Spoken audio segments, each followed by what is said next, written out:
माँ शैलपुत्री की कथा। अनंत शक्तियों से संपन्न है देवी का पहला स्वरूप। माँ शैलपुत्री मत्रम वंदे वांछितलाभाय। वृषारूढ़ा शूलधरा शैलपुत्री। मान्यता है कि विधिवत माँ शैलपुत्री की पूजा से जीवन में शांति और सुख समृद्धि का वास होता है। वहीं माँ शैलपुत्री के पूजन के पश्चात मंत्र जाप, आरती और कथा पढ़ना भी जरूरी माना गया है। तो आइए जानते हैं, शास्त्रों के अनुसार नवरात्रि के पहले दिन माँ शैलपुत्री की पूजा की जाती है। शैलपुत्री माता को उमा, सती और हेमवती आदि नामों से भी जाना जाता है। माँ शैलपुत्री का वाहन वृषभ है। माता के माथे पर चंद्रमा सुशोभित है और उन्हें सफेद रंग प्रिय है। इसलिए माँ शैलपुत्री की पूजा में उन्हें सफेद रंग के ही वस्त्र, पुष्प, गाय का घी और मिठाई अर्पित करें। मान्यता है कि विधिवत माँ शैलपुत्री की पूजा से जीवन में शांति और सुख समृद्धि का वास होता है। वहीं माँ शैलपुत्री के पूजन के पश्चात मंत्र जाप, आरती और कथा पढ़ना भी जरूरी माना गया है। नवरात्रि में दुर्गा पूजा के अवसर पर दुर्गा देवी के 9 रूपों की पूजा उपासना बहुत ही विधि विधान से की जाती है। इन रूपों के पीछे तात्विक अवधारणाओं का परिज्ञान धार्मिक, सांस्कृतिक और सामाजिक विकास के लिए आवश्यक है।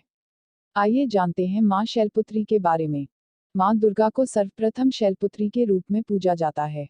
हिमालय के वहां पुत्री के रूप में जन्म लेने के कारण उनका नामकरण हुआ शैलपुत्री। इनका वाहन वृषभ है, इसलिए यह देवी वृषारूढ़ा के नाम से भी जानी जाती हैं। इस देवी ने दाएं हाथ में त्रिशूल धारण कर रखा है और बाएं हाथ में कमल सुशोभित है। यही देवी प्रथम दुर्गा हैं। ये ही सती के नाम से भी जानी जाती हैं। उनकी एक मार्मिक कहानी है। एक बार जब प्रजापति ने यज्ञ किया तो इसमें सारे देवताओं को निमंत्रित किया, भगवान शंकर को नहीं। सती यज्ञ में जाने के लिए विकल हो उठी। शंकर जी ने कहा कि सारे देवताओं को निमंत्रित किया गया है, उन्हें नहीं। ऐसे में वहां जाना उचित नहीं है। सती का प्रबल आग्रह देखकर शंकर जी ने उन्हें यज्ञ में जाने की अनुमति दे दी। सती जब घर पहुंची तो सिर्फ मां ने ही उन्हें स्नेह दिया। बहनों की बातों में व्यंग्य और उपहास के भाव थे। भगवान शंकर के प्रति भी तिरस्कार का भाव है। दक्ष ने भी उनके प्रति अपमानजनक वचन कहे। इससे सती को क्लेश पहुंचा।